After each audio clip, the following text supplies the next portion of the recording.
Good morning. Welcome to this webinar on competence. My name is Charene Nortier and I am from the Conduct of Business Supervision Division at the FSCA.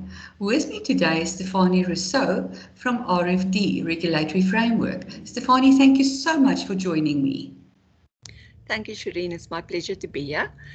I hope that the competence requirements that I'm going to be discussing today would help answer some of the questions that people in the industry have.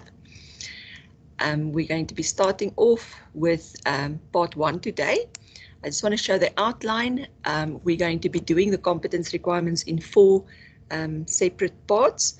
Part 1 is the general requirements, experience and qualifications.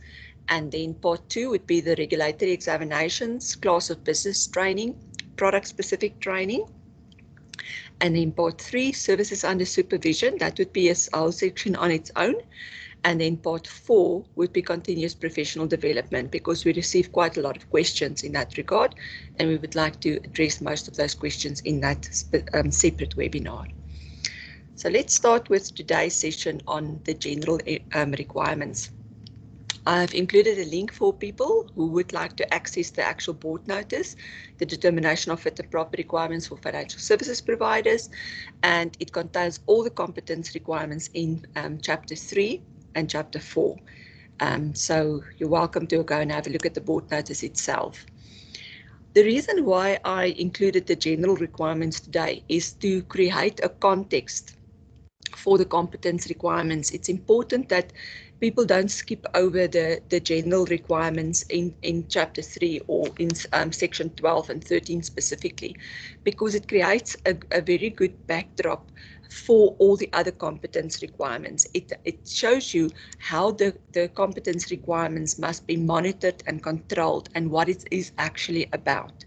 So it's very easy to actually just dive in and go and check how much experience do I need, what qualification must I have, which exam must I write, and so on. But first you need to stop and see, but how should we implement these competence requirements? What is it that we actually want to achieve? And have that goal in mind, instead of just looking at the fine print and the detail. So it's like looking at an elephant. There's the picture. If you only look at every competence requirements in isolation, you don't see the full picture. So let's start off with the general requirements.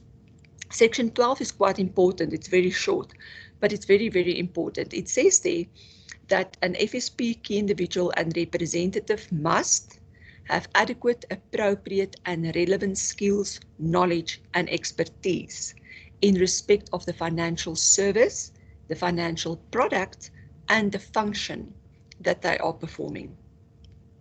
So now it's quite important to understand that say for example, in a larger organization, you have a representative dealing with short-term insurance, and then you have representatives dealing with securities and instruments.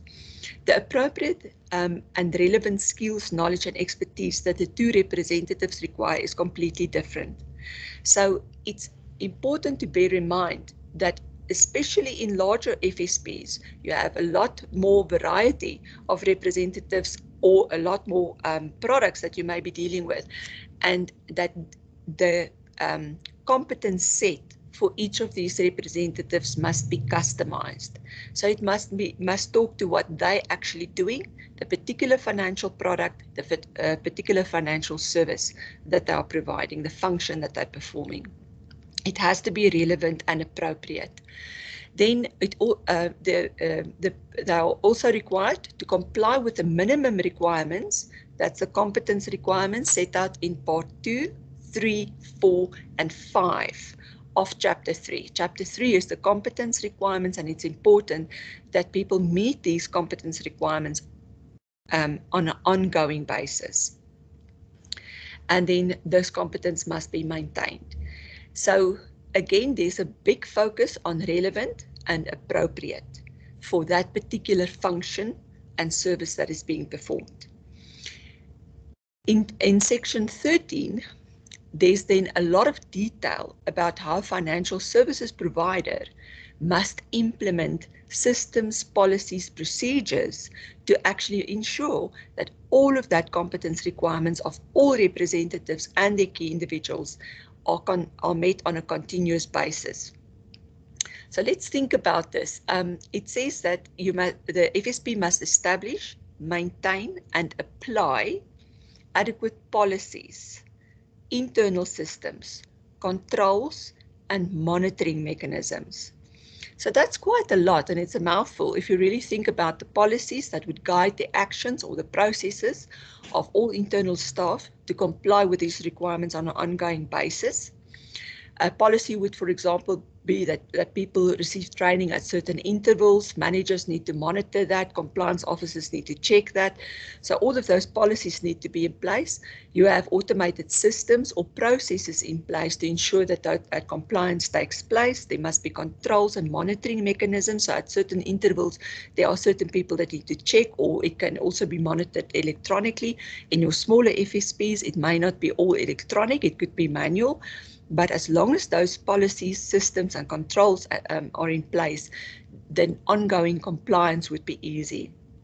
If it's only being monitored haphazardly or your policies don't allow for it, you are going to struggle to meet that requirement. The FSP must also demonstrate and record that it has evaluated and reviewed compliance with the competence requirements on regular and appropriate intervals. Again, it's important to look at the context of the particular FSP. Your larger versus your smaller FSPs will have different appropriate and regular intervals in which they would check the competence requirements. So it all depends on how large is the representative workforce, or how many key individuals you need to monitor and evaluate, and what would be appropriate. As long this is a principal requirement, so as long as the FSP can motivate why their evaluation and review periods were appropriate for their particular business and for their particular context. It has to be recorded as well, so they need to have evidence that they have done appropriate evaluations and reviews at appropriate intervals. So what is it that they need to evaluate and review? They need to evaluate and review whether their representatives and key individuals have technical knowledge and are applying that technical knowledge and the skills and expertise, the changes in the market, the financial products, financial services, and legislation. So we're all working in a dynamic environment and things change. Are these people keeping up to date? Are they actually applying their knowledge and skills appropriately? Are there any updates that they need? Are there any additional training? Are there skills gaps that was identified, and how was those skills gaps addressed? So it's very, very important that there's ongoing reviews and evaluation and monitoring. And an FSP must establish, maintain, and update on a regular basis a competence register. A competence register does not have to be a spreadsheet only. For smaller FSPs, a spreadsheet may be sufficient, but a competence register in larger organizations would in all likelihood be an electronic register or electronic record of all the qualifications, successfully completed regulatory examinations, the product-specific and class of business training and CPD that was completed by the key individuals and by the representatives. That competence register does not have to be uploaded to the FSCA. It must be kept up to date, and as soon as our supervisory function contacts the FSP to find out if they have a competence register, they must also be able to supply that competence register to the FSCA. So it's an internal mechanism for the FSP to help them to monitor and track how their staff are complying with the competence requirements. What I also would like to add here is for the key individuals and especially for the representatives to comply with this requirement, it's important that they also receive training on the policies, on the procedures, and on the mechanisms in place in order for the competence requirements to be met on an ongoing basis. It's important that the staff are familiar with those policies and procedures. We will then move on to your experience requirement. The experience requirement, I only highlighted a few important aspects. Most people are familiar with the experience requirement and what it actually means. We do get a lot of questions where people would ask us, but if I do have all these years experience, why do I need a qualification? Or why do I need to complete the regulatory examination? I have experience. Experience is quite a broad concept. It means that you've got experience in customer service, in products. So it's a what can I say, broad spectrum that is covered with experience. Where your other competence requirements deal with specific issues. Your regulatory examination, for example, deals with your current and up-to-date knowledge of the FAIS legislation. So even if you have years and years of experience, the FAIS Act hasn't always been around, and it has been updated and changed since it came into effect. So it's important that you have updated information about the regulatory environment in which you work. So experience cannot replace that kind of knowledge and expertise. Your experience is also required based on the category of FSP that you work for. So if you're working in a Cat 1, your experience requirement will be different from a Category 2 or a Category 3 FSP. And then your experience can lapse after 5 consecutive years of not dealing with a specific product. So you often get people that leave the industry, maybe to go and do something else, maybe start up a business, and then decide to come back. Once they came back after 5 consecutive years of not being in the industry, that experience would lapse, and it means that they would have to work under supervision again to gain that experience. Stefanie, can I just come in on this? One of the things that we find is that many people think that experience only lapses if you've left the industry, like you've just explained.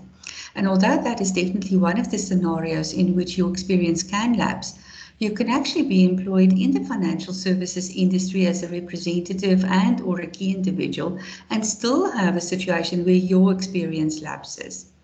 As an example, if you start off in the industry with company A and you specialize in short-term insurance, and you then after a while move over to company B and they specialize in investment products and long-term insurance, you're not dealing with short-term insurance while you are with company B. When you then join company C, which does the investment products, long-term insurance, but also does short-term insurance, you may find that your experience for short-term insurance have lapsed because you were actually with company B for more than 5 consecutive years. In that scenario, you would have to go back under supervision for short-term insurance because you haven't worked with that product range for more than 5 consecutive years. Charene, that's definitely very important. And I think that scenario actually happens a lot more often than people leaving the industry completely. It's also important that especially representatives take note of this, because some representatives are not always aware that their information is recorded on a representative register. And the FSCA has a central representative register. So the financial services provider would upload the details of that representative to the FSCA. And we can actually also see and track when a person was appointed in respect of a particular financial product. We generally refer to that as the date of first appointment, or the DOFA date. And we can see when a person was appointed for the first time for that particular financial product, like for example short-term insurance, and when they left that FSP, that they did not deal with that financial product for 5 consecutive years. So on our side, we are also able to track and monitor that. And it's important that representatives are aware of this representative register and that they can actually access that information if they want to check whether their experience have lapsed. And I can make a suggestion that we should maybe have a webinar dealing specifically with representative registers, because there's quite a lot of questions about that and how the representative register fits in with the DOFA report. What do you think about that? I think it's a good idea, and if we get a lot of votes to support us, we can definitely do one in the new financial year.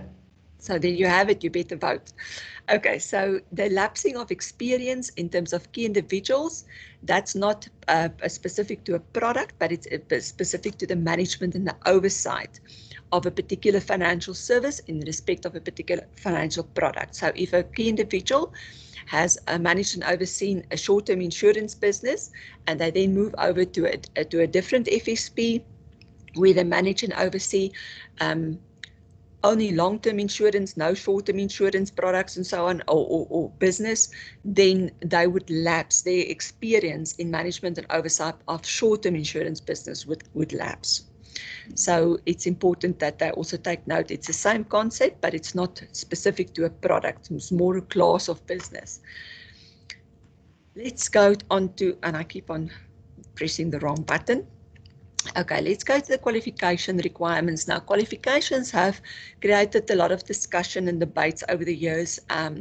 We come from a long history of trying to obtain qualifications.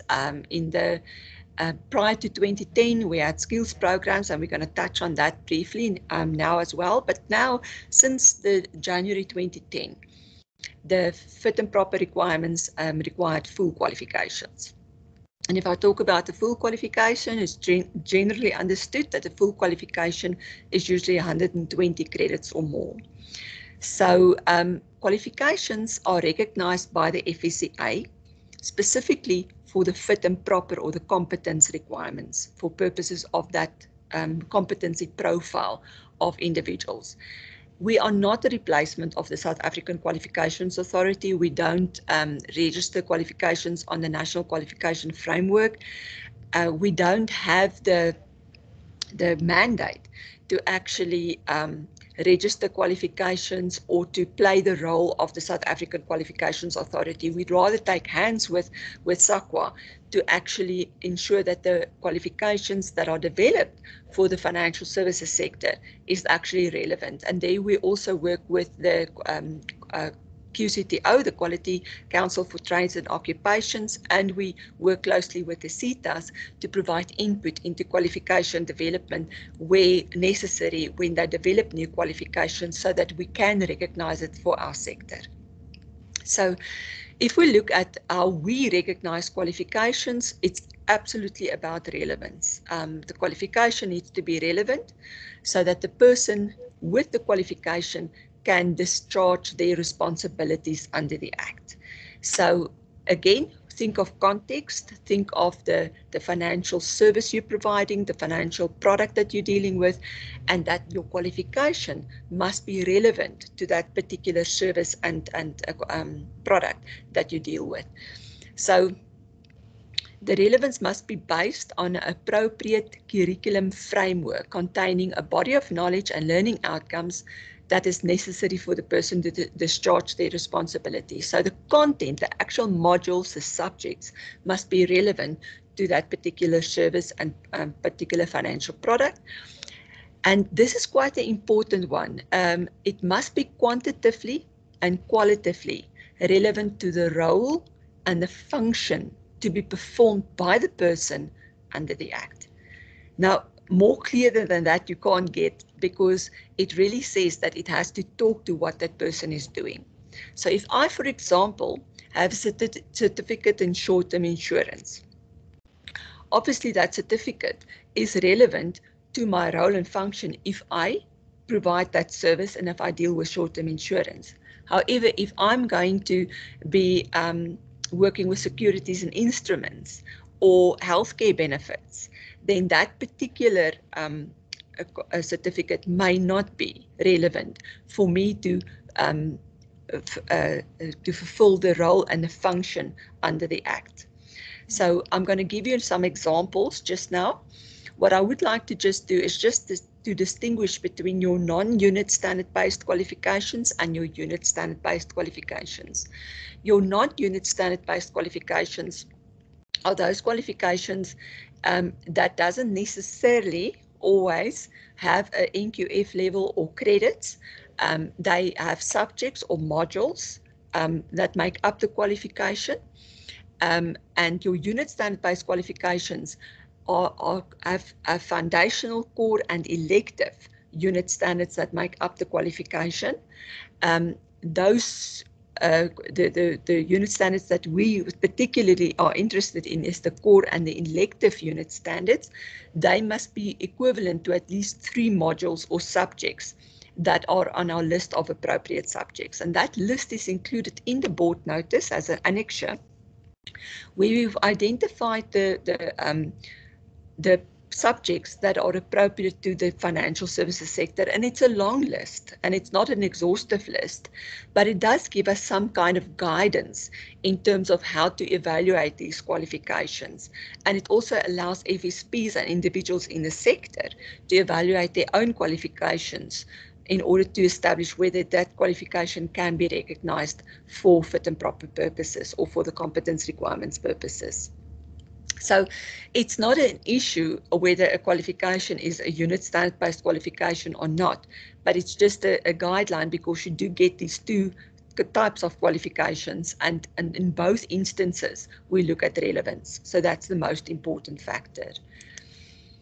So what must I do to obtain recognition for my qualification? That's actually quite simple, because we have an application form on our website that you need to complete with all the details.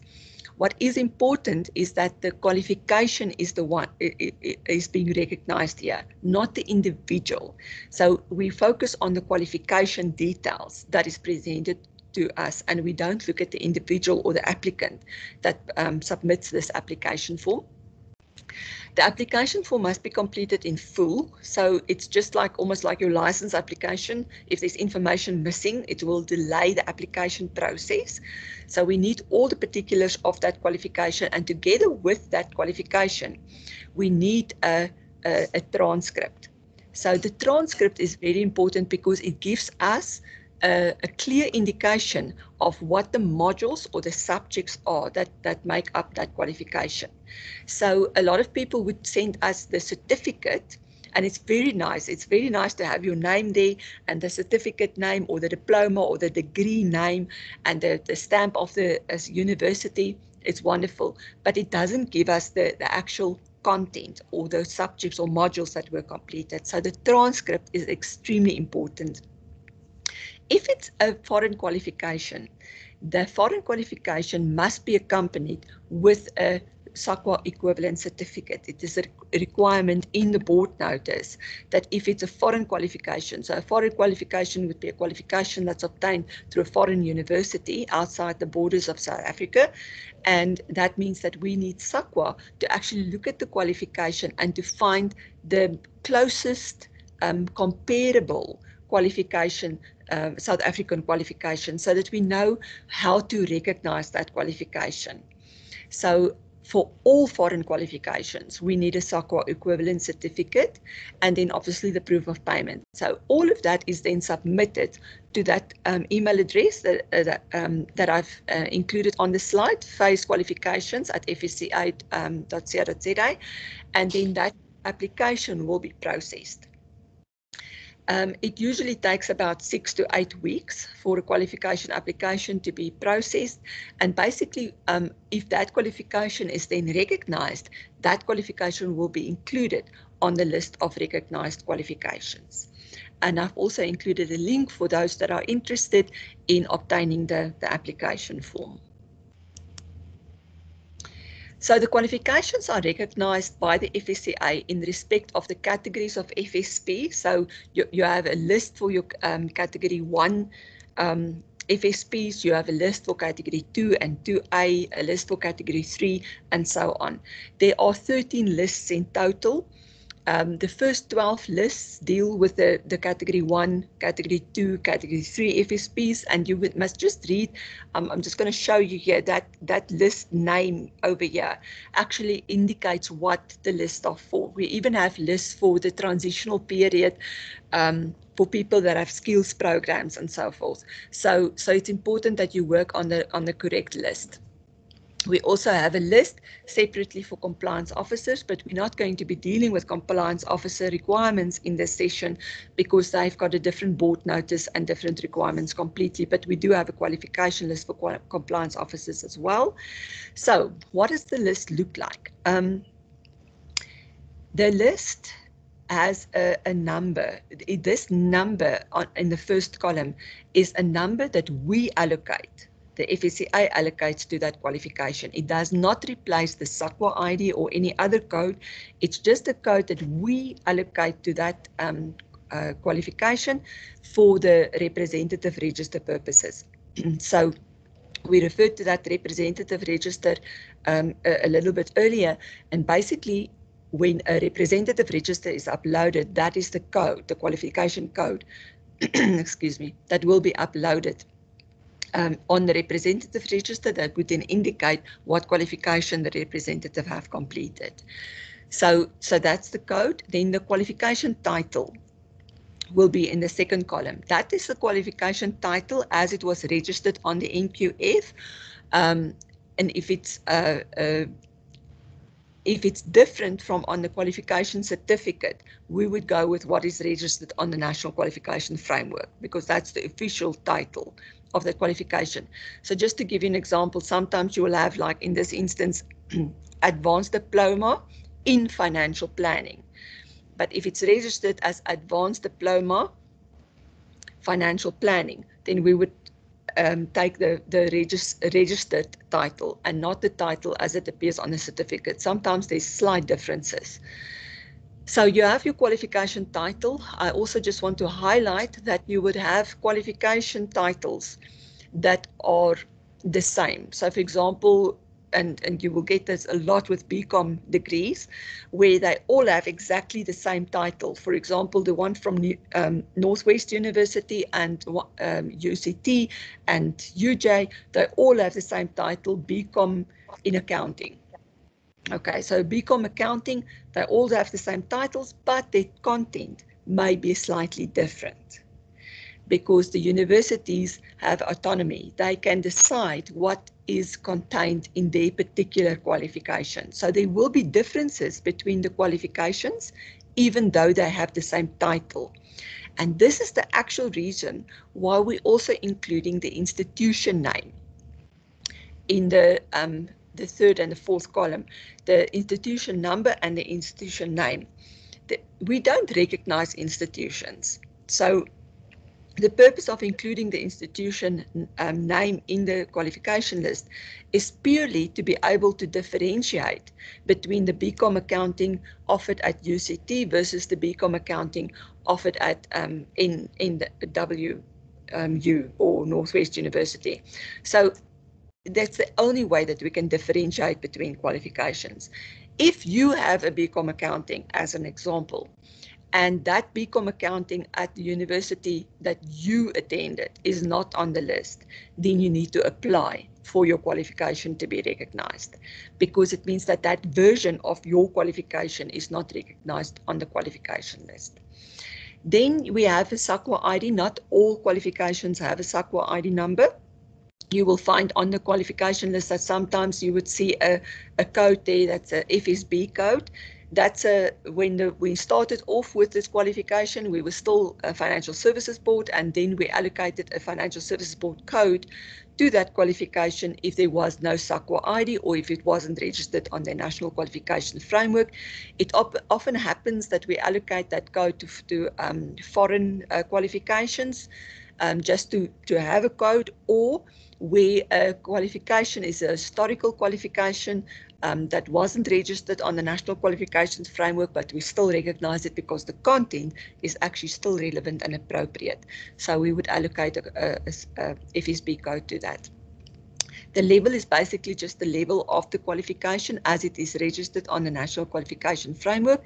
If it doesn't have a level or credits, it doesn't mean that there's anything wrong with the qualification. It just means, like in this instance, the certificate of insurance, it wasn't registered on the National Qualification Framework at the time that it was recognized on the qualification list. So at that stage, there was no level and credits allocated to it, and that's why we didn't record anything. Then this is a very important aspect. You will find that in this last section on the list, it refers to the subcategories. That is the product categories. So if we say that this is category 1 FSPs, then we also look at this is your category, subcategory 1.1, 1.2, 1.3, 1.4.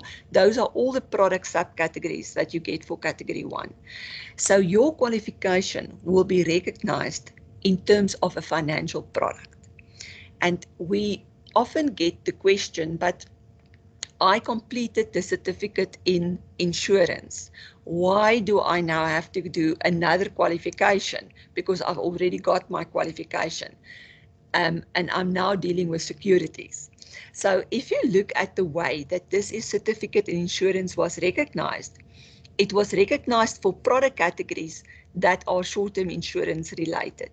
Okay, so there you can see that it's not recognized across all product categories. It's only recognized for certain product categories, whereas the advanced diploma in financial planning was recognized across all product categories.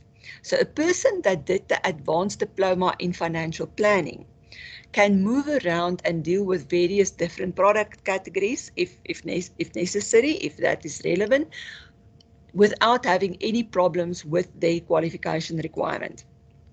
However, if a person that completed the certificate in insurance wants to move over to securities, for example, then that would be a problem, because this qualification is not quantitatively and qualitatively relevant to the role and function of what that person deals with if they move from short-term insurance to securities.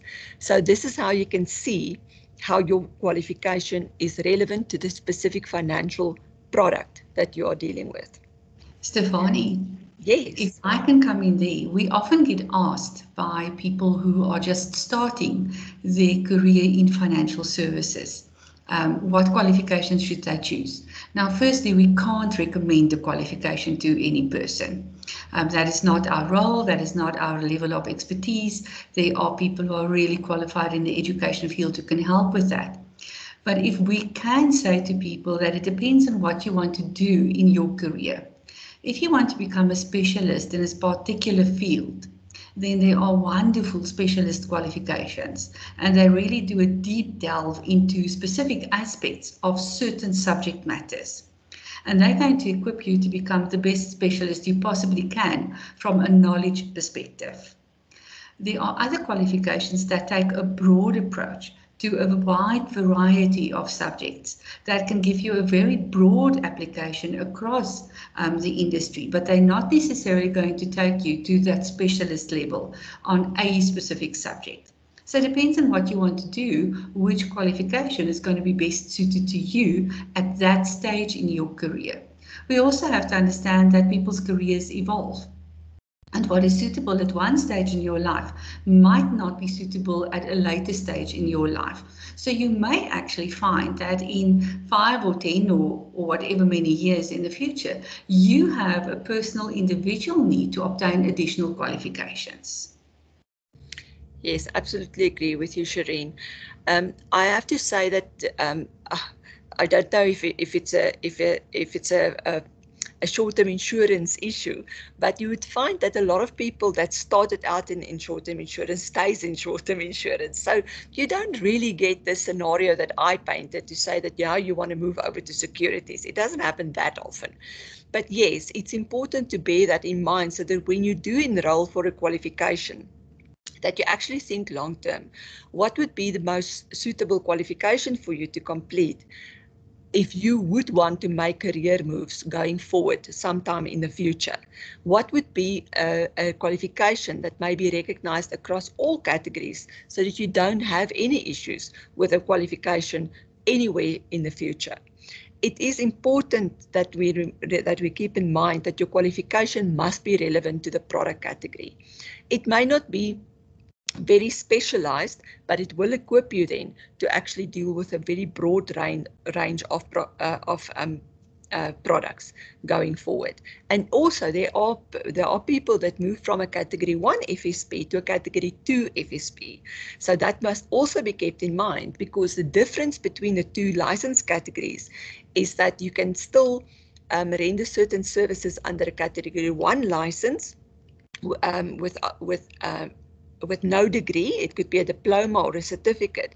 But the moment that you want to move into the category 2 space and the category 3 license categories, there you need a degree, a qualification at the degree level. So you need to bear all of that in mind when you actually decide on what qualification to complete. Okay, so now let's look at some of the questions that we get often. How does this work? How do you think FSCA? How do you approach this qualification? So the first thing is, recognition is in respect of the qualification and not the individual. You do get, and it's a very, very specific instances, where a person have completed a qualification that is relevant to their specific role at that specific financial services provider.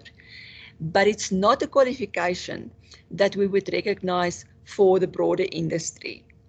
I can remember only once in my experience where a person with a physics degree was actually employed in a specific role where that was relevant for him to discharge his responsibilities.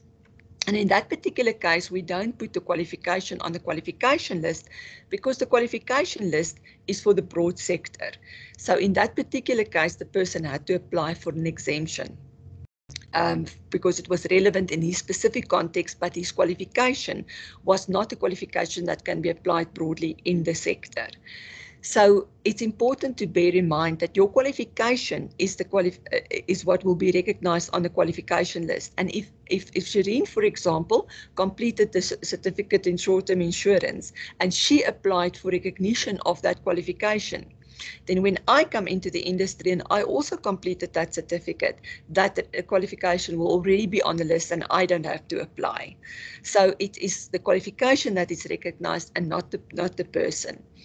Then the institutions are only included on the list to assist with differentiating between qualifications. We do get applications where the institution says that they want to be accredited by the FSCA.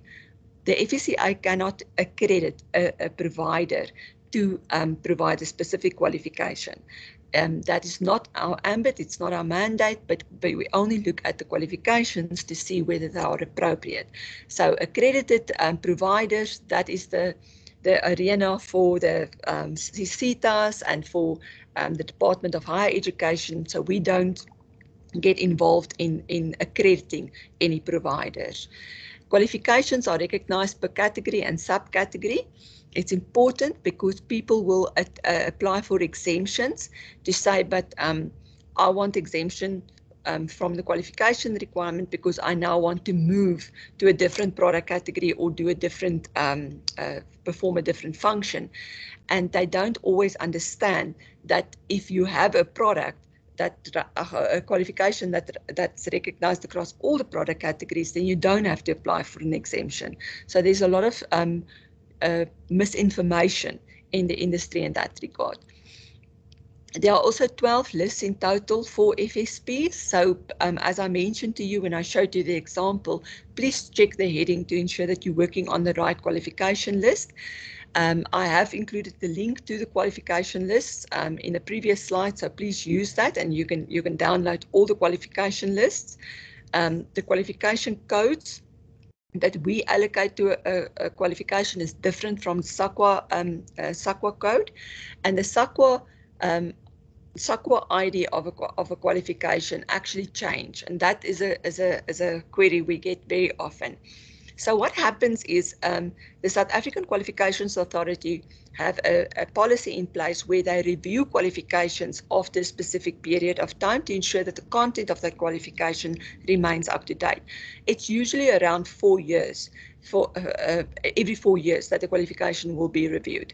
The moment that the qualification is reviewed, that SAQA ID will change. So there will be a new SAQA ID that is allocated when that qualification is re-registered as an updated qualification on the National Qualification Framework. So now, the reason why the FSCA doesn't update the list accordingly is because of, and it's actually quite a simple reason, is because of the legislation. If at the time that you apply for your qualification to be recognized, that was the version of the qualification. Say, for example, it was a 2011 version of that qualification that we recognize at that particular point in time, then that is the version that will be on the qualification list. If that qualification then changes and it gets a new SAQA ID, then we actually have to have a new application for the new version. If we take that old version that we recognized at that particular point in time in 2011, and we just simply go and update the SAQA ID, then it means that we have not reviewed the content of that qualification to ensure that it's still relevant. So it's very important that we understand the implication there, that a qualification with an old SAQA ID cannot be updated just to simply include the new SAQA ID, because the content of that qualification may have changed during the review process and may or may not longer be appropriate or relevant to the sector. Now, that doesn't happen that often, that the qualification content will change so much that we no longer recognize it. But it's important that we always make sure that all qualifications included on that qualification list has been reviewed on their particular content at that particular point in time to make sure that it was relevant, quantitatively and qualitatively relevant to the financial services sector and to the particular role and function of that person or the product. So it's important that we won't go through all those qualifications on the list, and there's over 1,000, and go and review the SAQA IDs on an ongoing basis. We keep the SAQA ID the same to show the particular version of that qualification and how we have recognized it. Charene, did I explain that clearly enough?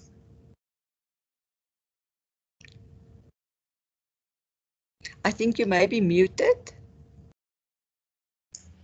Thank you. Sorry about that. So it is important that people understand that the same qualification can then appear on our list of recognized qualifications more than once.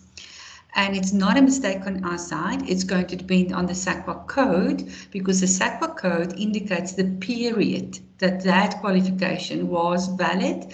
And that doesn't mean that if it's now not on the SAQA list with a new code that it's an invalid qualification. It just means that you can't enroll for that specific version anymore.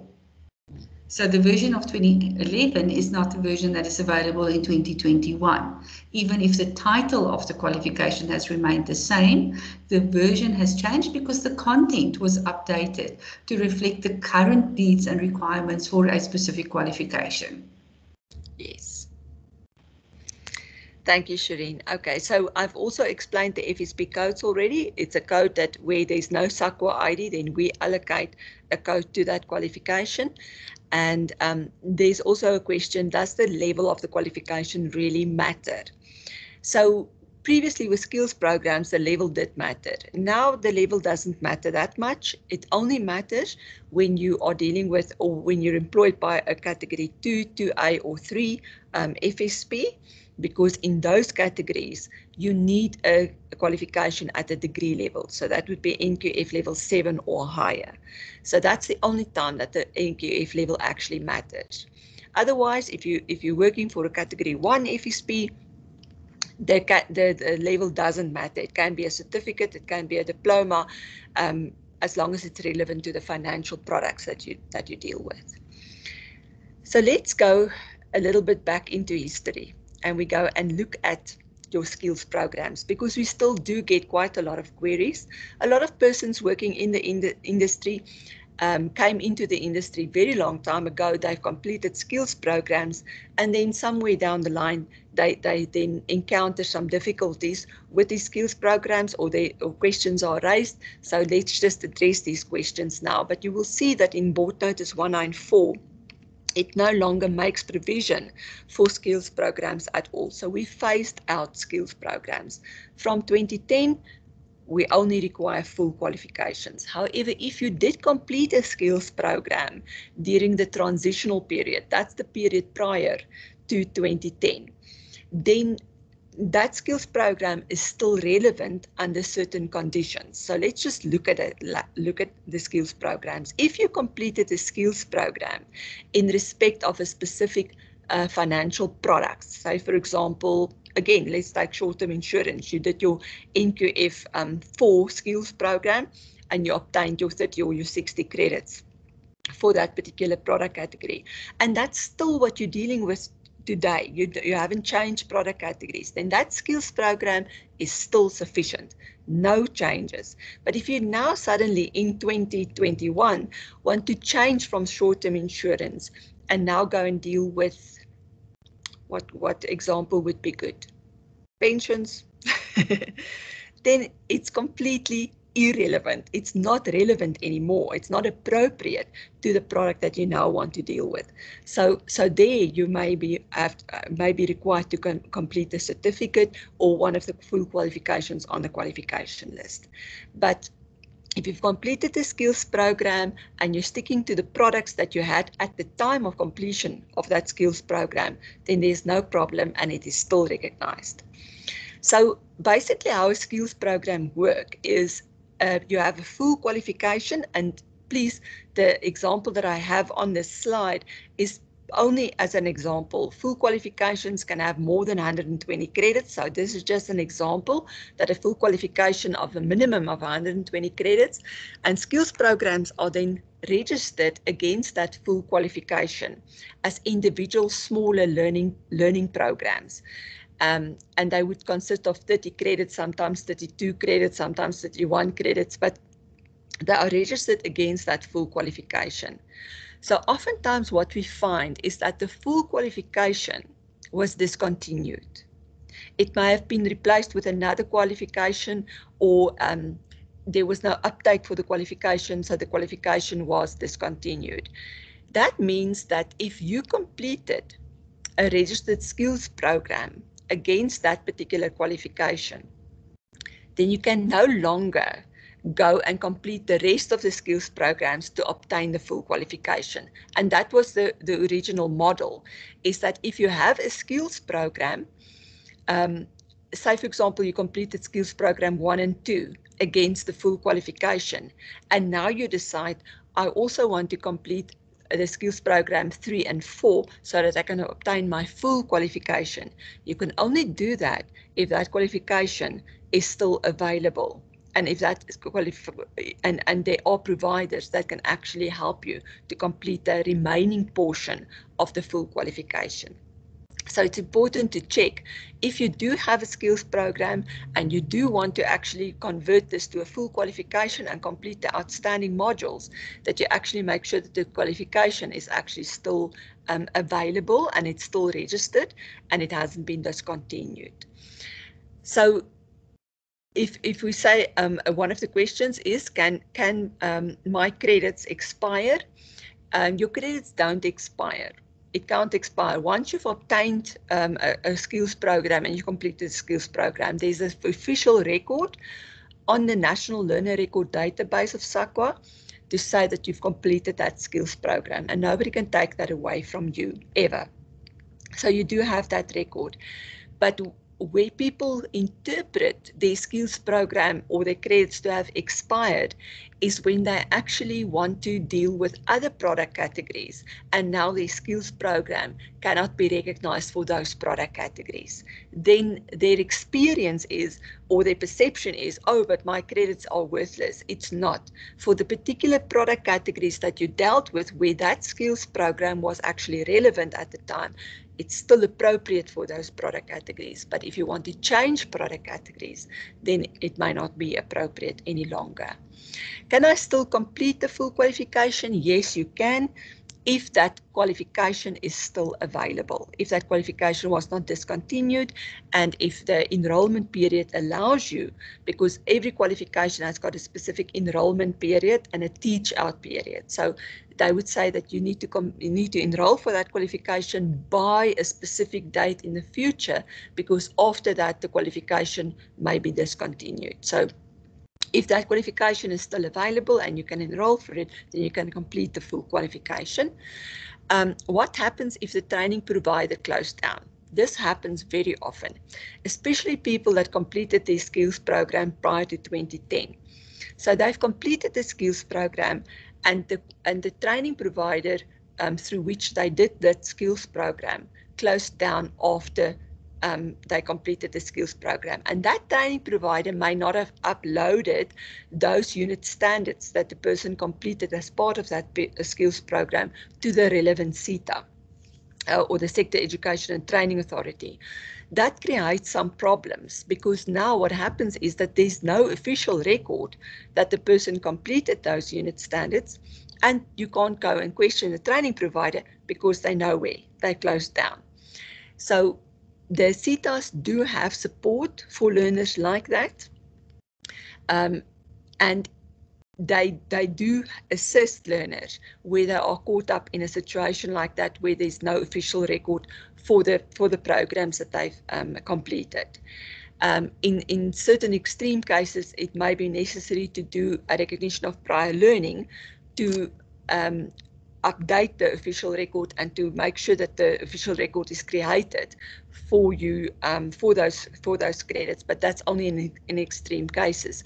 So it's important that people know that there are assistance available from the SETAs if you have a situation where a provider is closed down and you don't have an official record that you did complete your skills program. So why have my credits or unit standards not been recorded? It's oftentimes an administrative issue that was created by the provider, or maybe between the SETAs and the provider. It's important that the providers have followed the proper procedures in terms of the moderation of the assessments. So I'm just going to say very high level. Once you have been assessed by a training provider against the unit standard, that training provider must request moderation from the SETA to ensure that those the outcome of that assessment can be upheld, and then it means that once the SETA gives it a tick of approval to say yes, if we moderated it and the correct assessment processes were followed, then the credits can be uploaded to the SETA management system. Once it's on the SETA management system, it's an official record. So if that moderation didn't take place, or if the training provider wasn't appropriately accredited to conduct assessment services against that particular unit standard, then it can create a problem where the credits were not recorded properly. But I'm not going to go into the SETA processes and systems in this session. I just want to make sure that people understand that there are support. There's support available both from FSCA and from InSETA and from Bank SETA. So if you do have a situation like this, you're welcome to contact us and we can assist you with your specific scenario. Then must I repeat everything I did? If there's no official record, it doesn't mean that you're going to have to repeat anything. We can assist and see if that official record, if there's anything wrong there, if it can be created. There are ways to actually deal with it. Nobody is expected to repeat skills programs or qualifications. That's definitely not the objective. Why does the Council for Medical Schemes not accept my skills program? That's an important question, because the Council for Medical Schemes have recently, well, it's actually for the last 2 years now, they are requiring medical schemes brokers, when they want to re-accredit, or is it re-register, Charene? I'm not sure about the terminology. Is it accreditation? It's medical. They have to renew their accreditation. They have to renew their accreditation. And the requirement have always been that you need a matric certificate or a grade 12 certificate in order to be accredited as a medical schemes broker.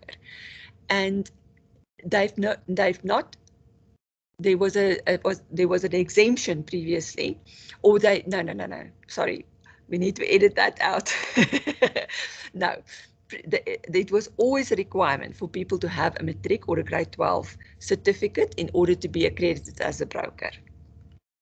However, they've accepted affidavits in the past to say that I have my matric, and therefore I meet the qualification requirement of the Council for Medical Schemes. From about 2 years ago, the council have taken the decision to actually ask for the evidence of a grade 12 or a matric certificate, and they are using the services of a verification company to verify that the person actually do have a grade 12 or a matric.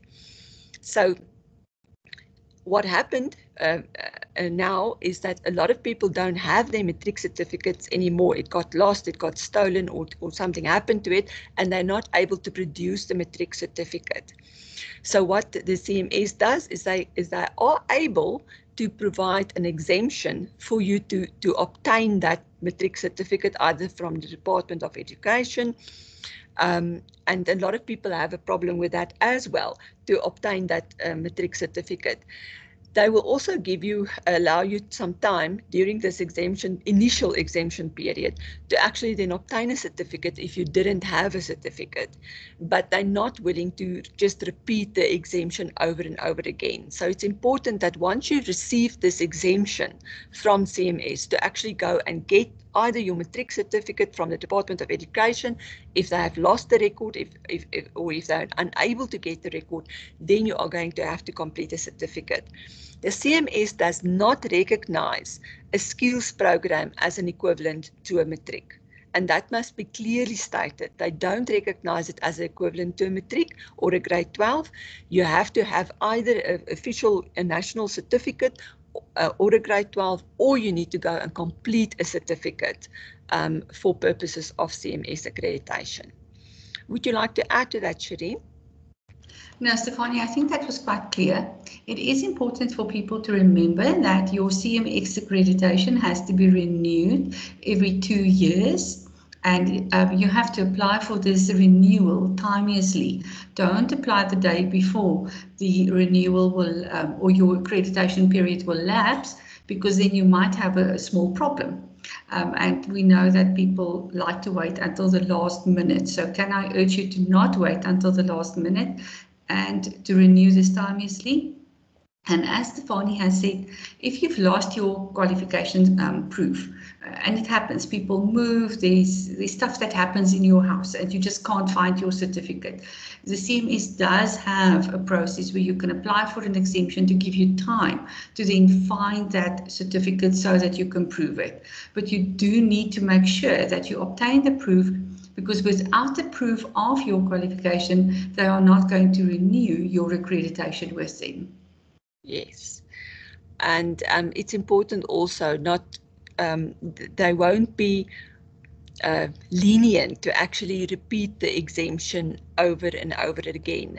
They were quite clear about that in our discussions with CMS when this topic was discussed. So please ensure that when you do obtain that exemption, the initial exemption period of 2 years, please make sure that you do then comply when you have to reaccredit again after 2 years' time. And that is it from me, Charene. Stefanie, thank you very much. This was an incredibly interesting and very useful discussion. So in this session, we looked at the general competence requirements, and we then looked at experience and qualifications. As Stefanie said at the start of this session, we're actually going to have 4 webinars on competence, because it is such a big topic. There's so much detail in it. In our next webinar, we are going to be taking a look at regulatory examinations, class of business training, and product-specific training. So as a general issue, just to bring it to your attention again, we are accrediting all of our webinars with the Financial Planning Institute for CPD purposes. And if you need to do this for CPD purposes, then you do need to register on our website, not just watch the video. Once you've registered, you will also find a link to the assessment. And the assessment questions are based on the content of the webinar. So if you battle with the assessment questions, then just watch the webinar again, and you will find all of the answers to the assessment questions in the webinar. So it is always useful to watch it with attentiveness so that you get the answers.